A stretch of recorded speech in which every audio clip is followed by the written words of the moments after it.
हाँ जी दोस्तों, कैसे हैं आप लोग और आपकी पढ़ाई कैसी चल रही है। देखो, एक बात तो सच है, ये ठंड के मौसम में पढ़ना थोड़ा सा तो मुश्किल हो जाता है। ठीक है, मैं तो पर्सनली फील कर रहा हूँ कि कहीं ना कहीं मेरा एग्जाम भी नवंबर दिसंबर में थे।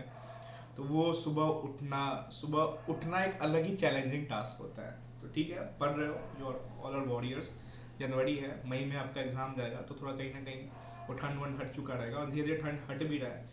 तो इन्जॉय द प्रोसेस, पढ़ते रहो बैठ के, पढ़ाई नहीं छूटनी चाहिए। ठीक है, सब कुछ छूट जाए अभी, 88 डेज है, रिमाइंडर भी दे रहा हूँ, पढ़ाई नहीं छूटनी चाहिए। चाहे वो इंटर वाले हो या फाइनल वाले हो, कान खोल के सुन लो। सर, ये वीडियो बनाने का मेन मुद्दा है मेरा एस एफ एम पेपर को लेके।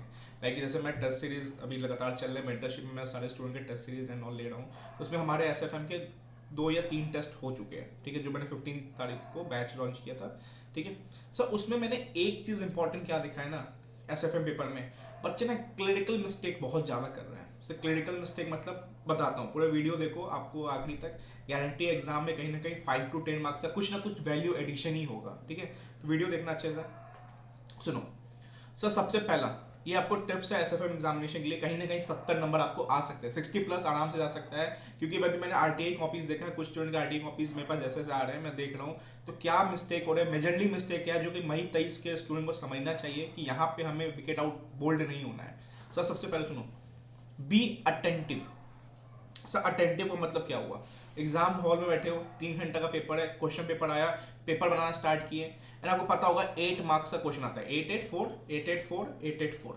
अब देखो सर, अटेंटिव मतलब हो गया स्टार्टिंग के 2 घंटे, मतलब ऐसे सॉल्व करो, कहते नहीं कदम फूक फूक के डालना। ठीक है, कदम फूक फूक के रखना, समझ लो उस तरीके से। तो स्टार्टिंग के 2 घंटे में 7 क्वेश्चंस आपके ऐसे सॉल्व होना चाहिए। अब ये जो लोग पढ़ के जा रहे हैं उनके लिए, जो नहीं पढ़ रहे हैं, इंजॉय चिल मार रहे हैं, उनके लिए नहीं है। ठीक है भाई, जो पढ़ रहे हो वो 7 क्वेश्चंस बना सकते हो, क्योंकि कहीं ना कहीं टोटल 10 क्वेश्चन आएंगे 8 8 मार्क्स के, तो आराम से उसमें सब 7 तो डील कर सकते हो। ठीक है, स्टडी मैट के ही रहेंगे 6 7 क्वेश्चन। तो स्टार्टिंग के 2 घंटे में आपको 7 क्वेश्चंस करने हैं 8 8 मार्क्स के, जो कि आपको कहीं ना कहीं 56 नंबर देंगे। तो इसके लिए कितने टाइम लगना चाहिए, 112 मिनट। तो सर, अटेंटिव क्या हुआ, अटेंटिव मतलब हो गया कुछ भी कैलकुलेशन कर रहे हो ना, तो वहां पे कैलकुलेटर को देखते जाओ। कभी भी पेज टर्न करते हो, सपोज फर्स्ट पेज में आपने लिखा निकाला एमपीएस, मैंने एक स्टूडेंट का मिस्टेक देखा, 34.53, एंड उसका ईपीएस आया था 3.17, देन पी रेशियो से कन्वर्ट किया तो एमपीएस आ गया। अब उसने जब पेज टर्न किया ना, तो यहाँ पे जब मार्केट वैल्यू निकालने गया ना वो स्टूडेंट, तो उससे ना गलती से ये 3.17 लेके इनटू शेयर करके मार्केट वैल्यू निकाल दिया, जबकि वो ईपीएस पे निकाल दिया उसने, जबकि निकलना था एमपीएस पे। तो ये अटेंटिव मोड है, मतलब कभी भी पेज शिफ्ट हो, नंबर को कैरी फॉरवर्ड कर रहे हो। ये मिस्टेक मैंने टेस्ट में देखी है, और यही मिस्टेक एग्जाम में होती है। टेस्ट में सोचो इस प्रेशर में हो रहा, तो एग्जाम में किस प्रेशर मिस्टेक हो सकता है। तो सपोज मान लो आपने कुछ बैलेंसिंग फिगर यहाँ पे 432 435, अब इसको यहाँ पे ला रहे हो 433 435। अब ये चीज मिस्टेक हो गई ना, अब ये कैरी फॉरवर्ड होकर आगे जाती है। तो आपने टॉप ऑफ द क्वेश्चन में मिस्टेक कर दिया है गलती से भी, तो ये समझ लो इसका इंपैक्ट पूरे आंसर में जाने वाला। कहीं ना कहीं जहाँ आपको 8 मिल रहा था, आपको 2 नंबर मिलकर रह जाते हैं। तो एसएफएम पेपर ऐसा है जो आपको 3 घंटे में हो सकता है, अगर आपने क्वेश्चन प्रैक्टिस किया है, लिख लिख के ऑडिट नहीं किया है तो। स्टार्टिंग के 2 घंटे प्योर अटेंटिव रहो, मतलब एक एक चीज क्या लिख रहे हो, बिकॉज मैं बताता हूँ एग्जामिशन जा सकती है, फेल भी हो सकते हो, बिकॉज यहाँ नंबर कटते बहुत स्पीड से। स्टूडेंट को एक्सपेक्टेशन होता है 70 80 का आते हैं 20 30 नंबर, क्यों? क्योंकि उन्होंने अटेंटिव नहीं रहा, क्वेश्चन स्पीड में उठाया, बनाना चालू किया, ये भी नहीं क्रॉस चेक करे कि हमने क्या फिगर्स लिए, क्या कैलकुलेशन किए, कैलकुलेटर में जो फिगर आया वो परफेक्ट आया कि नहीं आया। भाई थोड़ा सा अटेंटिव हो जाओ। अगर आप 8 into 7 56 मार्क्स का क्वेश्चन अगर डबल टाइम भी लेके करते हो, 112 मिनट में भी, मतलब एक क्वेश्चन पे 16 मिनट लगा रहे हो 8 नंबर क्वेश्चन पे, तो 112 मिनट हो गए, प्लस में 8 मिनट रिव्यू टाइम। मतलब सर, हर एक क्वेश्चन को 1 मिनट का रिव्यू टाइम जरूर देना। सर, रिव्यू टाइम मतलब सपोज आपका क्वेश्चन बन गया, तो एक बार चेक कर लेना यार मैंने जो चीज किया है वो प्रॉपर है नहीं। 1 मिनट में कर सकते हो, फॉर्मूला जो लिखा सही कि नहीं है, क्या क्वेश्चन की डिमांड थी वो सही कि नहीं है, 60 सेकेंड्स एनफ है, 1.5 मिनट ले लो। रिव्यू टाइम इंपॉर्टेंट है, बिकॉज अगर आपने सही बनाया है ना, ये ऐसा पेपर है जहां पे आपको आईसीआई 8 में 8 देगा, बट थोड़ा भी गलत हुआ और अब पता नहीं चला आपको, आपका ये जा भी सकता है। ठीक है, मैं भी दिखाऊंगा। ठीक है, तो रिव्यू टाइम इंपॉर्टेंट है।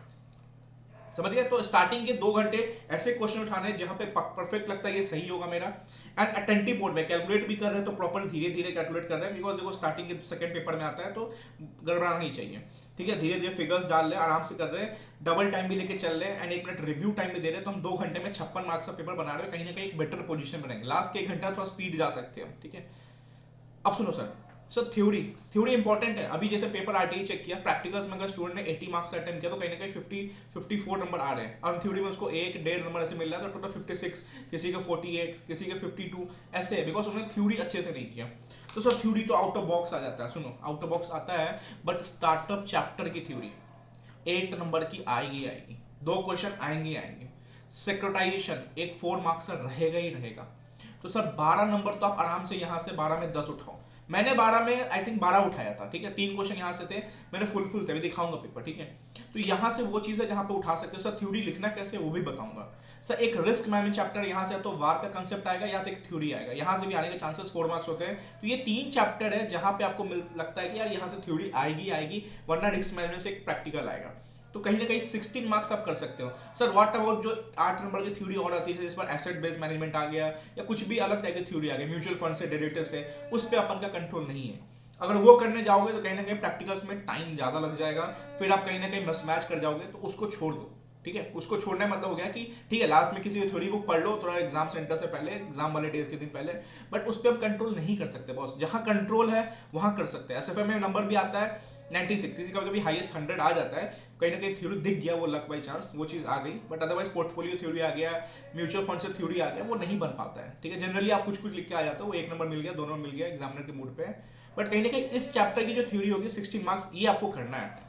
सर किस नोट से करना है? स्टडी मैट कर लो, यूट्यूब पे चले जाओ, किसी का देख लो, या खुद से बना लो, या छोटा चैप्टर 10-10, 15-15 पेज का चैप्टर है, 8-10 सब पॉइंट्स आराम से हो जाएगा। अब सो तीसरा क्वेश्चन सर आईसीआई फॉर्मेट या स्टूडेंट फॉर्मेट, नंबर कहाँ मिलता है? देखो मेरे एग्जाम में मैंने आई थिंक 6 ऐसे क्वेश्चन थे जहाँ पे मेरे को 8 मार्क्स थे, मतलब मान लो कि 48 मार्क्स मेरे को डिट्टो एकदम सही आए थे, टोटल मेरे को 70 बने थे मेरे एग्जाम में, 69-70 बने थे, यही था, ठीक है? तो सर ऐसा था कि इसमें कि 6 क्वेश्चन मेरे बिल्कुल सही थे, इसमें मैंने 4 आईसीआई जो स्टडी मैट था उस फॉर्मेट में बनाया था, एंड 2 क्वेश्चन मैंने अपने फॉर्मेट बनाया, मतलब मैंने बस पढ़ा, मैंने ऐसा कहीं देखा नहीं था, समथिंग कुछ नया डाल दिया इसी ने घुमा फिरा के, तो मैंने पढ़ा, बनाया, डिकोड किया उसको, एंड कहीं ना कहीं प्रॉपर प्रेजेंटेशन में ले आया, एंड फाइनल आंसर मेरा परफेक्ट आया। तो सर आईसीआई ने कितना नंबर दिया? मेरे को 8 नंबर दिया, 8 में 8 दिया। तो सर सुनो आईसीआई फॉर्मेट, स्टूडेंट फॉर्मेट, देखो मोस्टली मैं बोलता हूँ आईसीआई फॉर्मेट में को स्टडी मैट देख लो कैसे बना हुआ है, बट फिर भी अगर स्टूडेंट अपने फॉर्मेट में बना रहे हैं, उस चीज को क्लियर कर रहे हैं, तो कहीं ना कहीं थोड़ा प्रेजेंटेशन सही होना चाहिए। मतलब अगर आप कुछ लिख रहे हो, सपोज मान लो आपने आरई निकाला, आरई निकाल के आपने क्या किया, 14 2 आर एफ माइनस बीटा, मतलब 14 into 2 R F minus beta 10 minus 8, ऐसे नहीं, पहले फॉर्मूला लिखो, R is equal to R F plus beta is equal to R F minus R F, exam में बताओ तो कि मेरे को फॉर्मूला आता है, ठीक है? या स्टूडेंट फॉर्मेट में अगर, या सुनो सेकंड क्या है सर, फाइनल आंसर, अगर आपका फाइनल आंसर परफेक्ट है, जो आईसीआई का आंसर आ रहा है आपका आंसर है वो फाइनल आंसर परफेक्ट है, तो कहीं ना कहीं आपको 8 में 7 या 8 में 8 मिल जाएगा। बट अगर फॉर्मेट अलग है एंड फाइनल आंसर आपका गलत आ गया, तो भाई चांसेस है कि आपके 6-7 नंबर कटेंगे। मेरे साथ हुआ था, बॉन्ड रिफंडिंग क्वेश्चन था, मैंने अपने फॉर्मेट बनाना चालू किया, मेरा फाइनल आंसर भी नहीं मिला, तो वहाँ पे मेरे को 1.5 नंबर मिला, 1.5 या 2 नंबर मिले, 6 मार्क्स कट गए, बिल्कुल स्टेप मार्किंग बहुत कम हुई मेरी वहाँ पे, ठीक है? तो वही चीज़ है, फॉर्मेट अपना यूज़ कर सकते हो, बट अटेंटिव रहना, एंड एक्यूरेसी परफेक्ट होनी चाहिए कि फाइनल आंसर नहीं करवाना चाहिए, ठीक है? मतलब थोड़ा मोड़ा चलेगा, बट फाइनल आंसर परफेक्ट होना चाहिए अपना, ठीक है? चलो सर देखो mostly RTP MTP, sir RTP MTP question बहुत आते हैं भाई, आरटीपी एमटीपी स्टडी मैट ही रहता है। आप क्वेश्चन देखोगे कभी आरटीपी एमटीपी का, यस हर आरटीपी में एक क्वेश्चन या चैप्टर वाइज 1-2 क्वेश्चन होते हैं जो नए होते हैं, but otherwise mostly study mat होते हैं। तो सबसे कोर फोकस करना है हमें स्टडी मैट पे। मैंने अपनी मेंटरशिप बैच में स्टडी मैट ही बोल रहा हूँ कि ये करो, इस पे प्रैक्टिस हो जाए। सर आया हुआ क्वेश्चन हम नहीं कर पाते हैं, क्यों? बिकॉज प्रैक्टिस नहीं करते हैं। तो वही चीज़ है, अगर हम बस हम 2002 का क्वेश्चन ले लेते हैं, हम CWA का क्वेश्चन, CMA का क्वेश्चन ले लेते हैं, हम स्टडी मैट जो अपना आईसीआई नहीं दिया वो नहीं करते हैं, तो ये दिक्कत है। इस पे कम से कम 2 बार प्रैक्टिस तो मिनिमम होनी चाहिए कि यार सारे क्वेश्चंस बने होंगे, तो स्टिक हो जाओ स्टडी मैट पे। सर एक्स्ट्रा क्या करना है? सर एक्स्ट्रा करना है पास्ट पेपर एनालिसिस। जो स्टूडेंट है इंपॉर्टेंट है, एसएफएम में सुन लो। सब पास्ट पेपर एनालिसिस, मतलब मैंने भी वीडियो किसी रैंकर का देखा था अपने टाइम पे, तो कहीं ना कहीं मैंने भी अपने टाइम में फील किया कि 1 से 2 क्वेश्चन ना पास्ट ईयर्स आता है। सब पास्ट मतलब लास्ट के 3 अटेम्प्ट या 4 अटेम्प्ट में से सर कौन सा क्वेश्चन आता है जहां पे स्टूडेंट का विकेट आउट ज्यादा होता है? मतलब आपको लगता है ना जब स्टडी मेट बनाओगे ना, तो एक क्वेश्चन है म्यूचुअल फंड का, जहां पे अप्रैल मई जून का निकालना पड़ता है, इनकम निकालना पड़ता है, एंड लास्ट में एनएवी निकालना पड़ता है। वो क्वेश्चन आता है टफ, ठीक है, कैटेगरी टफ कैटेगरी में आता है। मोस्टली स्टूडेंट बनाते रहेंगे, बोलेगा ये क्वेश्चन कहाँ से आ सकता है, बट आईसीआई ने वो क्वेश्चन जनवरी ऑप्ट आउट में पूछा था। तो भाई एक बार एनालिसिस करो कि यार तुम्हें जो लगता है ये क्वेश्चन कैसे आ सकता है, कहाँ से आ सकता है, क्या वो क्वेश्चन पास्ट ईयर में आया हुआ है? जब यहाँ पे आया हुआ है तो क्यों नहीं मेरे अटैम्प्ट में क्यों नहीं आ सकता ये क्वेश्चन? एंड आईसीआई को कभी एसएफएम टफ बनाना होगा ना, तो हर चैप्टर से एक टफेस्ट क्वेश्चन निकालेगा जो एक्सपेक्टेशन के स्टूडेंट के एक्सपेक्टेशंस पे रहता है, यार ये क्वेश्चन तो नहीं आ सकता है, ठीक है। तो स्टडी मैट पूरा बनाओ, कुछ छोड़ उड़ के मत जाओ। आपके दिमाग में कि ये नहीं आ सकता है तो पास्ट एनालिसिस करो, यार वो क्वेश्चन ऑलरेडी आया हुआ है तो आपके अटेम्प्ट में भी आ सकता है, सिंपल सी बात है। एंड पास्ट ईयर से एक दो क्वेश्चन रिपीट होते हैं, तो दो तीन अटेम्प्ट, तीन चार अटेम्प्ट के पास्ट ईयर जरूर देख के जाना, एंड उसमें जो लगे, बिकॉज मैंने ये एक गलती यही की थी, मेरे पास दो क्वेश्चन ऐसे एग्जाम में आए थे जो पास्ट ईयर के थे, एक तो बॉन्ड रिफंडिंग था, एक लॉट वाला था, दोनों मुझे दो दो नंबर मिले, जहाँ पे मेरे को अगर करके जाता तो शायद 16 मिल सकते थे, तो 14 मार्क्स मेरे वहाँ लैक हुए, 12 मार्क्स मेरे वहाँ लैक हुए थे, ठीक है। तो पास्ट ईयर तीन चार अटेम्प्ट का देख लेना कि जो टफेस्ट क्वेश्चन लगता है यार ये थोड़ा टफ वन है पास्ट ईयर में, तो उसको करना है, बिकॉज कहीं ना कहीं उस अटेम्प्ट में भी बच्चे गिरे होंगे, एंड आईसीआई इस अटेम्प्ट में पूछेगा, इस अटेम्प्ट में बच्चे गिरेंगे ही गिरेंगे, ठीक है। चलो अब सर सुनो कुछ इंपॉर्टेंट चीज, मैंने एक पेपर डाला था, अभी मेंटरशिप में टेस्ट लिया था, पहला टेस्ट मैंने पेपर डाला, स्टूडेंट को 60 में 56 54 40 के लिए सब स्टूडेंट को अप्रॉक्स 40 स्टूडेंट दिया था, तो 40 के प्लस ही थे मोस्टली स्टूडेंट के। तो सर सुनो यहाँ पे क्या हुआ ना, तब भी सब 40 के प्लस थे, 60 एक ही स्टूडेंट को आया, एंड 55 अबव तीन चार स्टूडेंट को थे, कहीं ना कहीं 40 55 के बीच में रेंज थे, जबकि मैंने फुल प्रैक्टिकल पूछा था। जब पेपर इजी आता है ना तो हम फ्लो में बह जाते हैं, हम कैलकुलेशन करते हैं ना, तो हमें लगता है यार ये तो बीटा आरएम बीटा गामा ये सब क्वेश्चन तो देखा हुआ है हमारा, कैलकुलेटर उठाया बढ़ा, एंड देखो ये मिस्टेक होता है सबसे ज्यादा। अब ये कैलकुलेट करोगे ये 19.75 होगा, ठीक है, ठीक है 19.75 होगा। अब स्टूडेंट है ना कैलकुलेशन करते करते गलती से 19.25 कैलकुलेट कर दिया, एंड यहाँ पे इसको रिव्यू नहीं किया, अटेंटिव नहीं हुआ, बिकॉज कहीं ना कहीं वो इजी क्वेश्चन देख के ना फ्लो में बह गया, अरे ये तो बन जाएगा, और यहाँ पे ये गलती हुई जो यहाँ पे इसने पीवी फैक्टर लिया, एंड जो कहीं ना कहीं टोटल मिस्टेक इसके यहाँ पे ज़्यादा हो गई। तो ये केयरफुल रहना है यहाँ पे यार, देखो बहुत स्लो चलना है। एसएफएम में मैं बोल रहा हूँ कि स्टार्टिंग में 2 घंटा कदम फूक फूक के डालो, डबल भी टाइम लोगे, 1 मिनट रिव्यू भी लगाओगे, तो अगर 56 मार्क्स का पेपर अच्छे से हो गया तो थ्योरेटिकल में 10 नंबर आ ही जाएंगे आपके, तो एग्जामिशन आपके पास है, ठीक है। तो ये चीज़ देखो यहाँ पे ये सब होता है टॉप ऑफ द मिस्टेक, मतलब ऊपर में मिस्टेक कर दिया उसका इंपैक्ट पूरा नीचे तक आ गया, तो कहीं ना कहीं स्टूडेंट का जो दिया मैंने थोड़ा दिया, बट अदरवाइज नंबर काटा अच्छे से यहाँ पर, ठीक है। सर और किस तरह के मिस्टेक हो सकते हैं, देखो अब इस स्टूडेंट ने सब कुछ अच्छा किया, ये क्वेश्चन बहुत इंपॉर्टेंट है वैसे, मेंटरशिप में पूछ रहा हूँ टेस्ट में।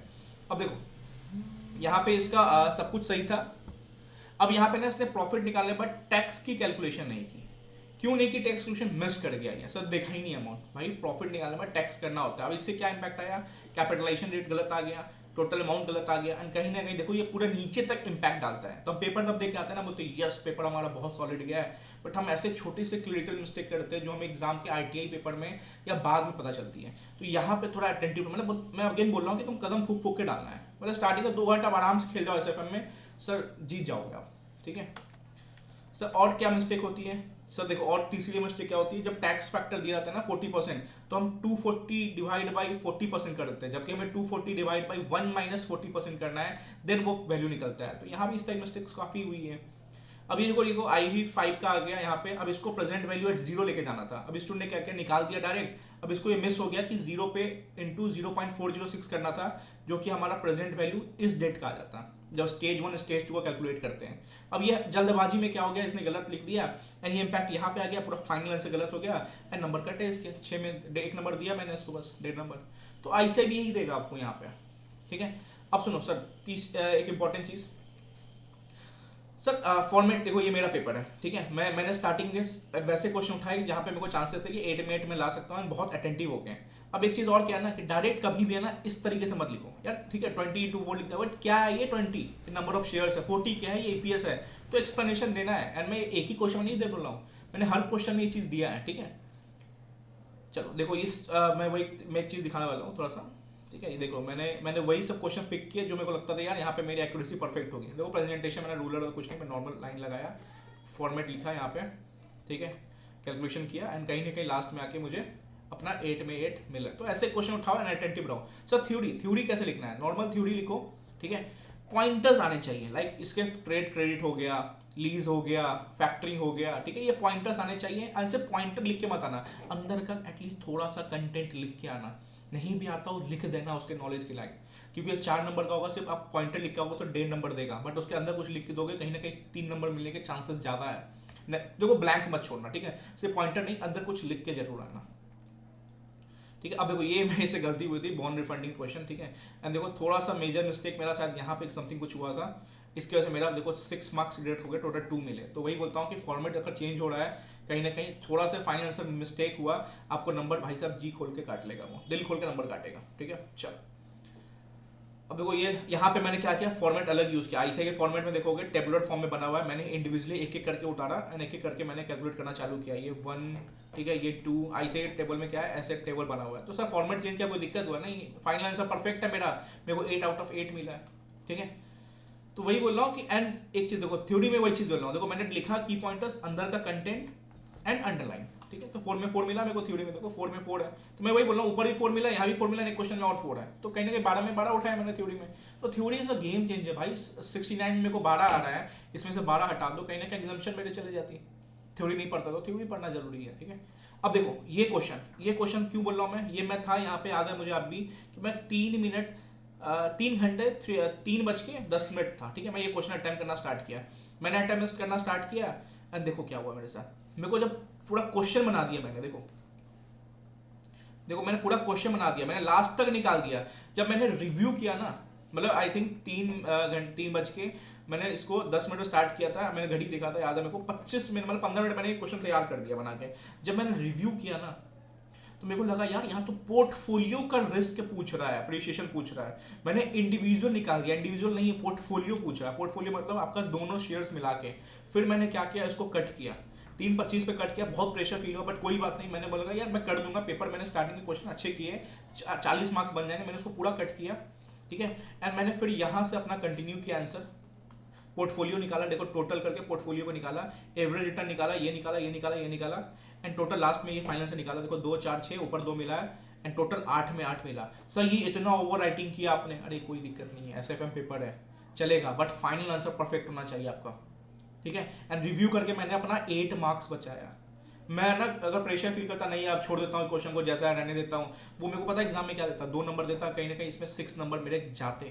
तो मैंने रिव्यू कर बचाया, मैंने 10 मिनट फिर बना दिया इसको, 3:40 तक मैं वापस एक क्वेश्चन बना दिया, हाँ लगे 30 मिनट बट मैंने अपना 8 मार्क्स बचा लिया, ठीक है, रिव्यू करने की वजह से। फिर मेरे को पता था यार 1 घंटा 1.5 घंटा है, 1 घंटा 1.25 घंटा है, मैंने अपनी स्पीड बढ़ाई एंड अपने क्वेश्चन करना चालू किए एंड मैंने बनाए अच्छे से क्वेश्चन, ठीक है। तो देखो वही बात है, वो यहाँ पे मैंने फॉर्मेट अलग यूज़ किया, एक छोटी सी मिस्टेक हो गई थी बट फिर भी मेरे को 6 मार्क्स मिले यहाँ पे, तो ठीक है। अब सर एक चीज़ और इंपॉर्टेंट है कि हमें ना जब आंसर लिखते हैं ना तो हम लास्ट पॉइंट भूल जाते हैं कि यहाँ पे हमसे एनालिसिस भी पूछता है कभी कभी। जैसे मैंने आपसे टेस्ट में पूछा था बोनस शेयर वाला, राइट इशू वाला, उसमें एनालिसिस भी था कि वेल्थ बताइए कि क्या होगा वेल्थ, तो वेल्थ में नो चेंज होता है, वो क्वेश्चन याद आ रहा होगा, तो एनालिसिस भी इंपॉर्टेंट है। तो सर एनालिसिस करना पड़ेगा, यस देखो ये मैंने प्रॉपर एनालिसिस करता हूँ, यहाँ पे इसके 2 नंबर मिलते हैं एनालिसिस के, same in case of this question, एक सेकेंड देखो, same in the case of, हाँ देखो, अब देखो कभी भी डायरेक्ट मत लिखो यार, देखो मैं प्रॉपर लिखता हूँ, डी फॉर्मूला लिखा, ये लिखा, आर प्लस बीटा ये लिखा, ठीक है। तो नॉर्मली क्या होता है, हम डायरेक्ट बच्चे क्या होता है, स्टूडेंट वाला लिखा ऐसे, भाई इसको बताओ तो ये क्या है, थोड़ा सा प्रेजेंटेशन पे वर्क करो। देखो कभी भी देखो आर माइनस 4 प्लस ग्रोथ इतना आर प्लस बीटा, तो प्रॉपर लिखना, डायरेक्ट ये नहीं कि यहाँ से स्टार्ट कर दिया, नहीं ये तो लिखो, कम से कम उसको दिखना चाहिए तुमने प्रेजेंटेशन अच्छा किया है। अब मैंने देखो आंसर निकाल दिया, फिर मैंने एनालिसिस किया, सेकंड पार्ट में मैंने पूछ भी रहा था कि राइट द कमेंट करने पूछ रहा, तो कमेंट करके ही बताना है उसको, ठीक है। प्रॉपर एनालिसिस किया, फिर बोला है कि as an investor what course of action, अब क्या वो पूछा आप इन्वेस्टर के क्या चूज करोगे, तो मैंने उसको बता दिया एनालिसिस करके ये ऐसे ऐसे, दे दो टोटल 8 में 8 दिया। तो थोड़ा सा यहाँ पे ध्यान देखो, प्रैक्टिकल्स में कभी कभी थ्योरेटिकल क्वेश्चन पूछता है, तो ये सब पॉइंटर्स का ध्यान रखना, वीडियो को समझ लेना, नोट कर लो जो भी आपको समझना है, एंड कहीं ना कहीं इतने फैक्टर्स ध्यान रखो, ठीक है, बहुत अच्छा पेपर जाएगा, ठीक है। एंड जो स्टूडेंट टेस्ट देना चाहते हैं वो टेस्ट दे सकते हैं, एंड जैसे पता होगा कि अभी लॉ का question bank, important question bank जो मई 23 के ऑलरेडी एप्लीकेशन पे लॉन्च है, तो वहाँ से दे सकते हो। एसएफएम का भी इंपॉर्टेंट, मतलब मैं ग्रुप 1 के सारे इंपॉर्टेंट अपने एप्लीकेशन पर डाल रहा हूँ, बिकॉज कहीं ना कहीं मैं टिक लगाता हूँ, मैं लगाया भी था पिछले बार, तो बहुत सारे बच्चों का सर एक बार कंपाइल कर दो, कहाँ पे क्या है मुझे पीडीएफ दे दो, मैंने क्वेश्चन ही बैंक लगा के सारा प्ले स्टोर पर डाल दिया है। टेस्ट के रिगार्डिंग जो भी है मैं डिस्क्रिप्शन में नंबर डाल दूंगा, जो देना चाहते दे सकते हैं, बट ये सब बात ध्यान रख लो, SFM आपका नैया पार लग जाएगा, ठीक है। चलो ऑल द बेस्ट।